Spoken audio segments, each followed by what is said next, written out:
Good morning, everybody. Cellular Healing TV, episode 52. It's amazing to see Hey, this is our year anniversary. anniversary year. Yeah, 52 weeks. We did that at Oh, 50. 50. I guess that was a joke by David. You know, we're supposed to be laughing at 52 week Maybe I'm losing anniversary. my mind and we're forgetting about things. That is good. True. That leads us into the topic of today. That's really funny, David. Really Yes. creative. You are on fire today. Dementia and memory loss. A very hot topic. Dr. Pompa is actually writing a really powerful article on this. He's been working on it not for weeks, but literally for months, doing the research, having a team helping him research. I mean, this is going to be a massive article that you need to look out for. But today we're going to kind of tease some of those topics to educate our Cellular Healing TV family. So, Dr. Pompa, how did you get into this, and why is this really heavy on your heart? And let's share some of the beginnings of this work that you're doing on memory loss and dementia. Yeah, I told you actually when I wrote the article, for the first time I actually started telling my mom's story, which actually even as I started it, something hit me that I've told many of my father's stories. I think mostly just because they're really funny. My dad was the bricklayer, the Italian bricklayer who, really knew nothing about nutrition. But in the end, he seemed to just know everything. And there's a lot of funny stories there. So, in Yeah, this like the bowling ball story. I mean, that was one of my favorites. there's a lot of stories. There's a lot of stories that are specific to health. I mean, my dad really did figure it out. I mean, he did. He ate. My dad intermittent fasted before we even knew there was a word, right? I mean, he did. He ate these very small meals, and then of course dinner was his big meal. I did always have a little scotch with dinner. My mother was convinced, he was an alcoholic there. But honestly, no, my dad really, being Italian, I remember sitting, at the dinner table saying, "Dad, you're Italian. Why don't you eat pasta?" I get fat, and he would always call potatoes and these starches, right? And he's like, if I eat starch, I get fat. I mean, he really did figure out his genetics and Yeah, and he was lean. He was a lean Italian. Yeah, and funny too because my dad really doctored me, as the Italian bricklayer. I would come home with gaping wounds, and he would literally just pull them together, clean the wounds. I mean, I remember one time I was riding down the hill on my bike, and I let no hands go, thinking I was being cool, and the handlebar went. I literally slid. We've all been there.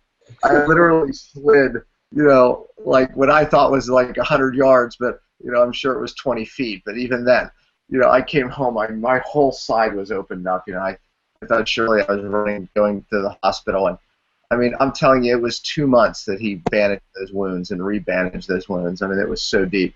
I would come home because I would build a lot. I would take his hammers and nails. My son's over here. I wish he could hear that. Anyways, and I would go down in the woods and make tree houses. So I was always coming up. I would whack. Uh-oh, we lost you. Uh-oh. He's locked up. It may come back. I just did remember something, though. What did you remember? I remembered. I don't have memory loss. There is something to celebrate today. Not the 50th show, the 50th tooth. Oh, my gosh. The 52nd show. The 52nd show. Oh, boy. Not. But this is good. We did 10,000 downloads on iTunes, a Cellular Healing TV episode. So that happened last night. So that is awesome. That is awesome. 10,000 people, different people, now have downloaded this life-changing information, which is, just simple. A Google Hangout, 3 guys and 2 dogs and a couple cats, and we're making a difference. It's actually 3 cats. I think 3 cats. I think Dan may not know. Dr. Pompa may not know that. I just texted him. So he may just want to log back in. Yeah, let me call him just in case. Yeah, he's off and he's looking to log back in. Okay, he got mine. But I know this topic, dementia, memory loss. I mean, it is one of those things that really rips into the heartstrings of so many people, and I think that's where Dr. Pompa is actually going. He's talking about his dad. It's interesting, and we actually stopped in and saw my grandmother, who's 92 years old, when we were just down in Tampa, and it's a really interesting topic because Dr. Pompa asked her, what's the #1 fear of the people who are living in your senior living center? And they said the #1 fear is losing their mind. Right. Because it's not dying, because they all know that they're, she's even said it. She's like, death is all around me. It's really, she's never experienced anything like this, because all of a sudden someone's not there. But their number one fear, I mean, they all know, it's like, well, I'm 92. I'm eventually going to go. But her number one fear is losing her faculties, in her words. yeah, I mean, it's the fear that, your loved ones, that just can't communicate with you. You lose them. And it's not, you no longer have, your mom, but she's there in a shell, but you can't communicate with her, or your father, and it really hurts families. And unfortunately, it forces them back in. Yeah, and forces them back into homes, into care homes, elderly care homes, and no one wants to be there. Hey, Warren? Yeah. Dan can't log in with the link. It's not letting him. Could you go pull the link from above and re-email it to him? Absolutely. So everyone, we're live on, and I'll continue on the conversation that while Warren shares the link, for anyone who's had to care for a loved one, or even experienced, friends and their family that are going through it, it just pulls at everyone's heartstrings when someone that you've known, your entire life, or someone that you just know, and you just see them not remembering things. It's scary. And one of the things that as soon as Dr. Pompa comes back on, we're going to talk about is, why, some of the reasons why this happens, and some of the things that we can do to start protecting ourselves, making sure we're doing the right things. And the interesting thing is a lot of the things that we've talked about from week one do help us. I mean, when you think about, and I'm not a doctor. I just play one on cellular healing TV. But when we think about, today's diets that people are going through, the low fat, all the carbs, the glyphosate, all the things the toxins that we're exposed to every day, they accumulate up in our brain, and we wonder why people are having these mental challenges at a younger and younger age. It's quite scary. Wouldn't you agree, Warren?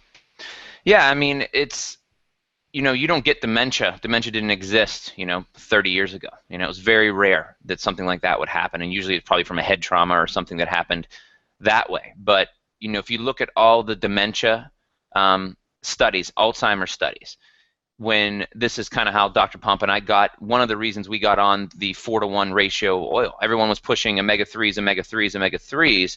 When you look at the science, what's in nature, grass-fed meat, free-range eggs, all the natural ratio is 4-to-1 omega-6 to omega-3. You become omega-6 dominant by eating grass-fed meats, and grain-fed animals.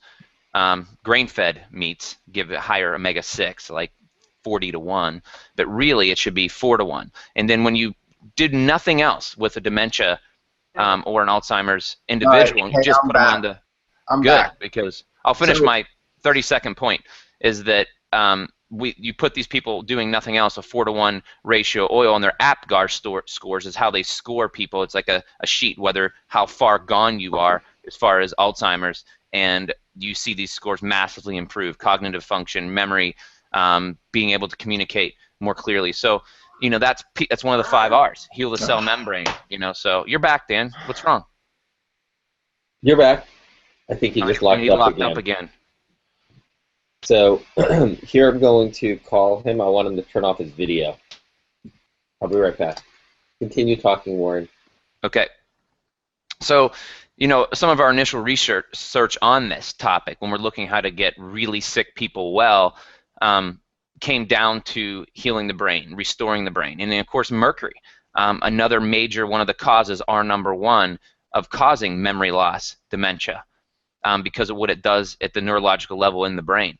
So a lot of these things, hypothalamus pituitary hormone dysfunction, mercury is one of the top causes. They always say aluminum, the big craze back in the 90s. Well, don't use deodorant with aluminum in it, or using tinfoil, because what happens is, that causes dementia. There was a study written on that. Okay, true, it does. Aluminum does cause dementia. However, mercury, major massive, 10 times the cause of Alzheimer's, dementia, memory loss than even aluminum, although that's one of the causes.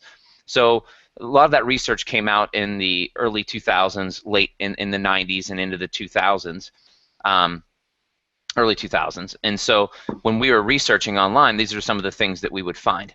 And in that process, obviously we looked into it more, and then even before the grass-fed movement came, and it's here, you know, grass-fed. I went to a restaurant last night for my wife's and I's Valentine's early because we planned ahead so we didn't have to fight the rush and people were looking at us to get out of our seats. So we had a beautiful, you know, 2.5-hour dinner, and everything's grass-fed. All right. The fats that they cook with, you know, were fats that your body can recognize. They get it, so it is mainstream more so now than it was even in the late 90s and early 2000s.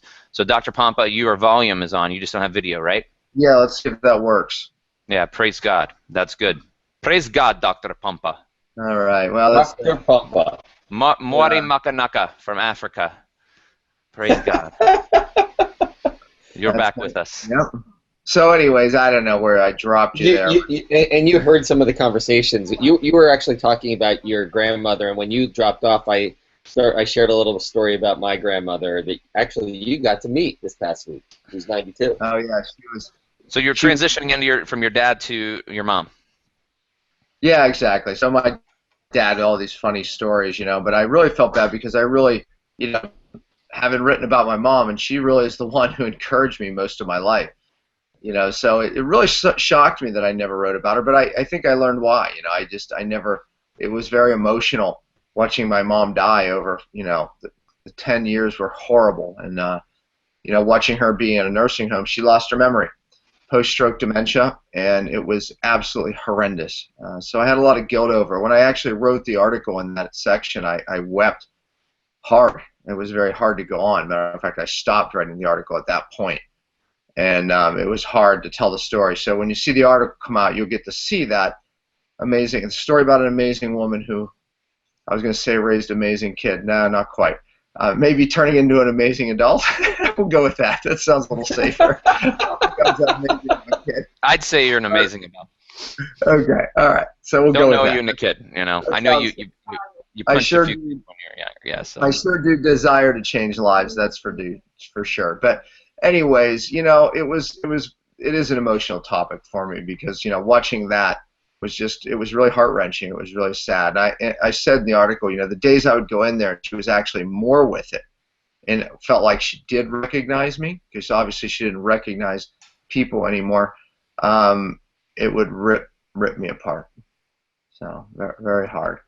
But anyway, so, you know, there's something, you know, in this topic. It is a very emotional topic for, I would say, most people. And the reason why is if you lose a loved one, it's one thing. But to lose a loved one where they're, you know, still there but not there, I'm telling you, it's very, very difficult. And the number one fear of people over the age of 60 is memory loss. You know, and that's very common. I mean, that's the thing. And, you know, David, when we were discussing this with your 92-year-old grandmother, you know, she said that was remember, David, you probably don't remember that, but she said, you know, everybody here fears, not death, losing their memory. Do you remember that? And I said, I was right. Yeah, she's losing their faculties. Yeah. But yeah, he actually did remember. Once I actually brought it up while you were offline. Okay, good. I think the sad part was your memory is great. Is once they lose their memory, they go to a different building, and I said, "Oh my gosh, you know, there must be a lot of jokes about that around here." She's like, "Not really, actually." You're right. She's like, no one wants to go into that building. You know what's interesting? You know, when we opened up her fridge, what does she have? She has sticks of butter. Plenty of sticks of butter in there. It was all high fat, if you noticed, in her fridge. Yeah. And even as growing up, when we used to have steak, she loved steak. She would always say, "Make sure you eat the fat. That's the best part." Yeah, that's what my dad was like, you know, and my grandparents, all in their 90s, all died naturally in their sleep with full memory, beating me at cards. Even my great grandparents. So. But by the way, I kept trying to bait her, you know, a little bit on like, well, why not margarine? You know, I thought, you know, she's at that age where, you know, many of our parents fell into the margarine trap. You know, this man-made butter that's so much better. She wasn't falling for it, David. You know, no matter what, she wasn't taking it. She did say one thing that was hilariously funny, I thought, and gave us an idea for something we're developing. She said what most say, you know, at that age, or What even, what they say. we were talking about. She said, "Yeah, we were talking about blood pressure, I believe." And you know, she said, "Yeah, but they say that it's better to have blood pressure, you know, when you're older." Which actually I agree, right? You know, it's higher blood pressure. Yeah, I mean at that age, right? They're typically more vibrant, right? So, anyways, but so they say, and I turned to you and Phil and I said, "Who is they?" And I think we need to find they, because typically they is wrong. You know, this time you know, they might have been a little bit right, but it's funny because when we look at our 180s, right, the 180-degree opposite, right? Butter's bad, margins. I mean, they said that, right? Our parents say, "Yeah, but they say this is better." You know, the question really is, who is they? And I think that if we find they, then I think we can get to the bottom of some of these things that we're taught that aren't right. So, yeah, we're going to have some fun with that.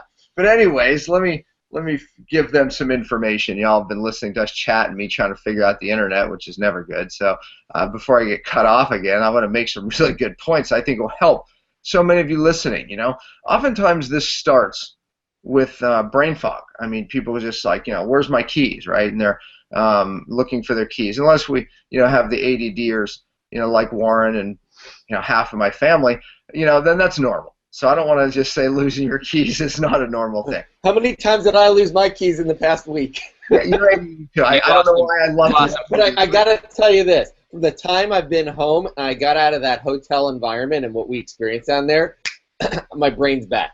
Yeah. David, you were getting hit harder with the mold hits than you know, I was. I mean, you know, I'll tell you what, I don't know if I could live in Florida just because there's so much mold in those HVACs, and we did a past show on mold, but it is absolutely horrendous. Your grandmother's place, I mean, it's like, well, not her where she is, but the main building. Oh my God.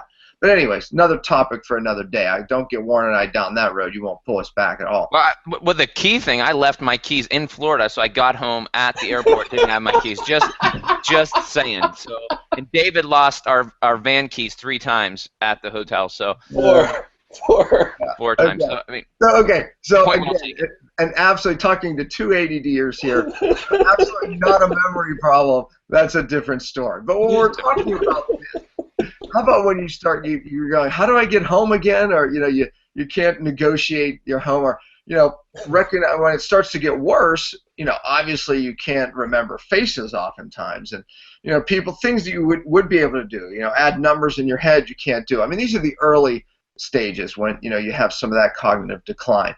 But, you know, it's starting earlier and earlier. And y'all might not know this, but this is the fastest growing disease in the world right now. Do you know that? Dementia. Fastest growing. You know, I mean, it's now moved in to the 3rd leading cause of death in the United States. And by the way, there's nothing that medicine offers that's even working for symptom relief, right? I mean, you know, heart attacks, we can do certain things and, you know, open up the symptoms. We can give different, you know, medications and at least take away symptoms sometimes. Not that it adds a day onto your life. Not that it necessarily, you know, does anything for your health. But, you know, hey, you can take a pain pill, you know, and get rid of pain, right? But with this, there's nothing. And it's the scariest, the #1 search topic for people over the age of 60, memory loss, big fear. Well, here's one of the things I found. I have been doing for years a certain set of, you know, therapies, if you will, things that I do with my clients. And it's never just one thing. You hear me talk about the 4-to-1 ratio oil. You all went into the fat conversation when I was trying to figure out the internet thing. You know, we talk about these individual things, but we never, and if you just read last week's article, I talked about skinning, which that's something I do, but I talked about high-intensity exercise and how that affects your brain. You've heard me talk about intermittent fasting. I do it daily. How that not only affects the brain, but resynapses the brain because of the growth hormone rises. Well, all these things work for the brain. The key is putting them together. When you look at the studies, they were always studying just one thing. And I can tell you this for those listening, one thing never works. not even the one things that I just mentioned. But when you put them together, what I call multi-therapeutic approach, then magic happens. So I found a study that actually did that.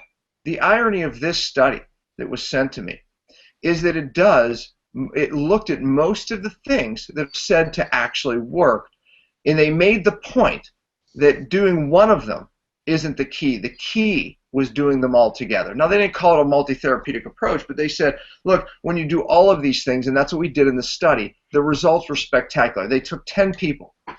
9 out of the 10 got amazing, amazing results. And by the way, 6 of the 10 were not able to work anymore. That's how bad their dementia was. So within 3 months, on a multi-therapeutic type of protocol, these people got their lives back. And I have seen this again and again. Matter of fact, I want to bring on a guest of one of these that, Warren, he worked in a dry cleaners. Matter of fact, he owned a dry cleaners. And, of course, he ended up getting diagnosed with Parkinson's. And, obviously, memory issues, things like that. You know, his family pointed it out, of course, before him. He was in business with his brother. Really, you know, horrific story, but with a really great ending. But the point is this. So when we put these therapies together, when we put in these fats that most people are saying are bad together, in a 4-to-1 ratio, with intermittent fasting, and by the way, this gentleman did all of these things, with high-intensity training, which he started, and we put them in with a low-carb diet, put them into ketosis, right? How many shows have we done on ketosis? Because it heals the brain. So when we put these things together, and obviously there's certain nutrients that are like in Moores, Epic, obviously Vista. Matter of fact, in this study, they used all of these same nutrients with the same diet, with the same, I mean, everything that we do, and they got these types of results, the types of results that I see.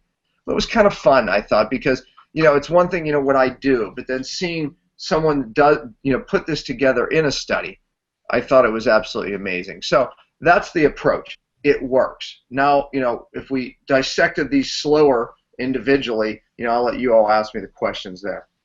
Well, one thing I wanted to bring up that was a shocking statement is that dementia is the #3 killer in America. You know, so heart disease #1, I would imagine, then cancer. I don't keep up on those statistics, but you know, how does dementia? One, that's crazy stat to me. Never heard that until you spoke that. Didn't see it on Facebook. Everyone knows how much I love Facebook, and I hang out there. I want to hear it again, Warren. I want to hear how much you love it. I love it. It's a good one. I'm not going to go there, but Dr. Pompa, well, how does dementia actually, you know, the brain dies? Like, what happens? Yeah, literally, when you look at a brain on a scan MRI, the brain literally starts shriveling. I mean, you're losing synapses. They're falling off, if you will. I mean, you know, and by the way, that's what we see when we heal. You know, when the healing occurs, the brain starts resynapsing. So when you look at this multi-therapeutic approach, you need the building blocks, right? So there's certain nutrients that we know fall off. I mean, you know, certain things like folates and, you know, certain types of B12, you know, obviously certain fats. These are all building blocks. These are all necessary to rewire. You know, but then you have certain things you have to really increase to get the healing going. And growth hormone seems to be the big one.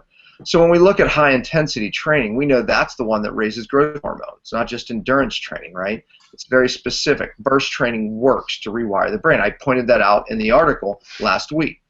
Now, when you put, and this is interesting because I kind of tipped my hat a little bit in that article, because I said when you put these two things together, high-intensity burst training with intermittent fasting daily, I explained that all in the article, so you know, we don't have to get into it here. Go back and read last week's article.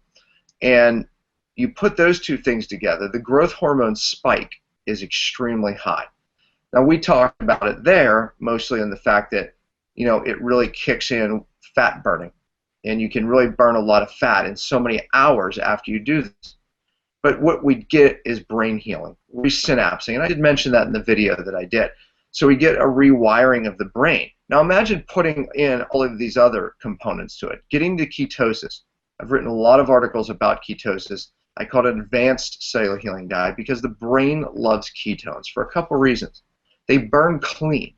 It's like, you know, I always say that fat burns cleaner than sugar. So think about sugar as the log, you know, burning in a fire. There's a lot of smoke, right? Or maybe a piece of coal, even worse. Now think of natural gas on your stove. Well, you know, that's like fats, and more importantly, ketones. They burn so clean that it really is not giving your cells anything to have to clean up, because that energy is burned in the cell. So the bottom line is that it reverses a lot of this massive brain inflammation and degeneration because it burns so clean. And also it helps heal the membrane because it burns so clean, which is the key to fixing the brain. So the bottom line is this: you put these things together and magic happens. We've heard all the benefits about coconut oil, these medium chain triglycerides that we utilize in ketosis because they cross into the brain, they're used by the brain. You know, again, it's not just one of these things, and everybody's trying to just do one thing. Everyone's taking their ginkgo biloba. Good luck with that.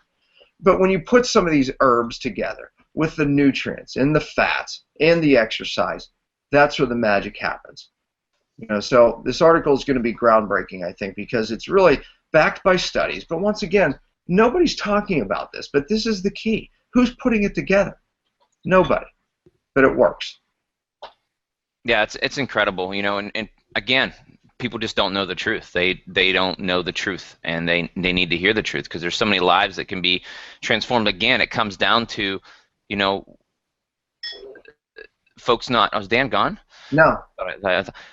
Folks just don't know the truth, and they sit there and they suffer and needlessly, you know, and that's our big part of our Why is Cellular Healing TV and why you have to share this, that there's information out there if you're looking for it that can transform lives, you know, and this isn't you know, hocus pocus, you know, alternative care. I mean, this is the real deal from published journals and research. So it's not Dr. Pompa's opinion. You know, it's truth, and we need to share the truth on Cellular Healing TV, because it's needless suffering, needless dollars, you know, going into these, just wiping out their accounts, their legacy, money that could be passed on to their children, yet it's being used, you know, for them to sit in an elderly care home and die over a period of 10 years, like your mom did. I just thought of something, you know, as you were talking there. You know, we do this multi-therapeutic approach with most conditions that we see, right? I mean, Warren and I, we did it, you know, getting well. And, you know, I just thought to myself, you know, what makes it so unique with this, the brain? I think because it seems like with the brain, everyone just focuses on one thing, right? It seems like with other conditions, you know, people tell you to change your diet, do this, do that, you know, but with this, it's not happening. You know, in all this research about, you know, dementia and Alzheimer's is really being diabetes of the brain. You know, I'm preparing for a lecture to give to a group of doctors, you know, and with this information. And, you know, I really narrowed it down to, like, you know, 6 main causes that the literature supports, right? And the interesting part of it is the multi-therapeutic approach is really the only way to really cover all 6. But glucose, elevated glucose, which I call the 800-pound gorilla in the room, you know, that most people aren't paying attention to, even people in natural health, right? I mean, they ate healthy, and then really when you examine their diet, it's, you know, throwing glucose spikes and insulin spikes through the roof. Well, we know that elevated glucose, burning out, you know, these receptors in the brain, you know, basically insulin resistance of the brain, type 2 diabetes of the brain, is a big player. You know, so again, putting someone in ketosis fixes that. Giving them the certain fats that fix the receptors to, you know, these hormones fixes that. You know, but again, with this disease, I think it's unique because everybody's focused on one thing, and they only seem to do one thing, you know, in the alternative world as well. So, you know, I think that's unique. Right. I want to point something out. I want the conversation to go this way, because I think that everyone needs to really understand that there is something really scary going on, and that's why I think that this topic is something that we need to have often, you know, because we were not exposed to something that all of our family children are exposed to today, and that's why I believe this disease is going epidemic for this reason. I think, honestly, in particular. Well, there's 2 toxins that play a major role here. Number 1, which we'll get back to, is heavy metals, which Warren and I obviously were very affected by. But something else, another one that actually makes heavy metals worse and makes it penetrate the brain deeper and has an enhancing effect on heavy metals, which we know are connected to a lot of these conditions. But it's called glyphosate. And Warren, we did an article, I think 2 articles back, right? Yeah. It was, you and I did a video on the article that I'd written about glyphosate. And it is the active ingredient in the #1 herbicide/pesticide used on the planet, Roundup. And we, in this article, talked about now how they are using this, not just to kill weeds, which in the past was damaging enough, but they're using it to spray on every conventional grain before harvest. Why? Because it increases profitability. Bottom line, makes it easier to harvest. It's called desiccation. It shrivels up the grain enough that it harvests easier and actually kills the seed, and it causes it to almost ignite more seed, so the harvest becomes much easier. So you increase your harvest dramatically. You make it easier to harvest dramatically. Therefore, profits go up dramatically. So this is being done on every conventional seed, every conventional, obviously, grain. And it is in levels of exposure that we've never seen before in humans. It's creating something that's affecting the brain. #1, our gut is known as the second brain. It's putting holes in the gut, but it's also killing off specific bacteria that you need to make neurotransmitters for your brain. So I just want people to understand the connection. The glyphosate is killing off bacteria that we need to make certain neurotransmitters. Dopamine. Oh, what is Alzheimer's? It's a dopamine deficiency. You see what's happening. Parkinson's, same. So we know that it's serotonin. These chemicals that your brain needs to work and resynapse are being killed off because of this chemical. This is a new problem. So if you and your families are listening, make them listen.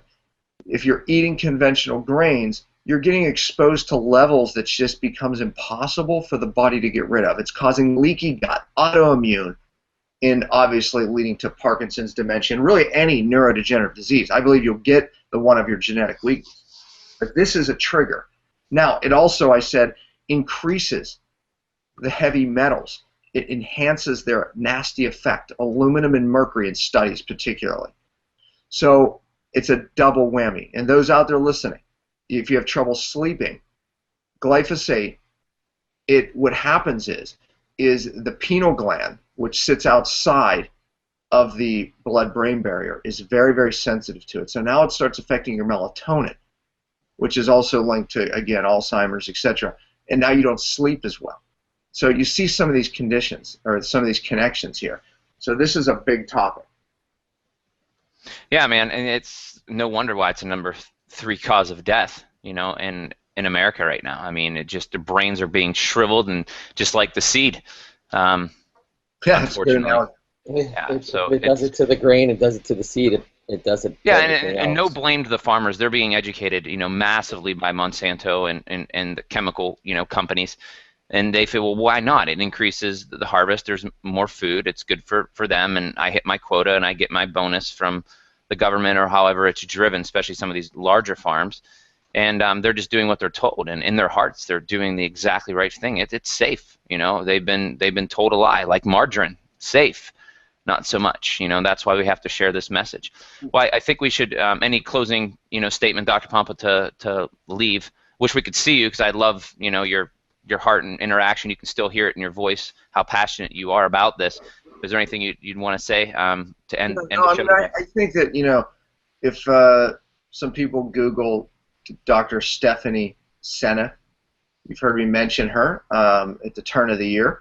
I said she should be regarded as the scientist of the year, where she is the senior scientist at MIT, and she's done a lot of great research on the topic of glyphosate and how it's affecting the brain, and how it's affecting leaky gut, autoimmune, and Parkinson's, you name it, all of our topics today. And I think if you want some really good reading on that topic, educate yourself further, Google that one. We'll try to get her on this show one day.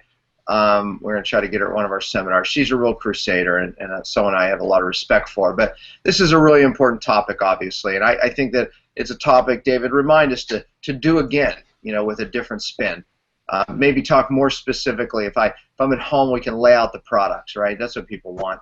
Let's lay out the actual products. I'll pull them up, and we'll be more specific. Let's do the same show with more specifics. But the article, like I said, is coming out. Be aware or watch on that, and read last week's article. A little tip there. So that's my final word. Awesome. Thank you, everyone. All right, thanks, David. Thanks, Dr. Pompa. And I know that you're meeting with some more scientists on today and tomorrow, so good luck on that. And I hope for some blessings and more breakthroughs there as well. So thanks, everyone, for watching. See you next week. Cell Healing TV. Share the message. Remove the cause. Heal the cell. Get well. We'll see you next week. Take care.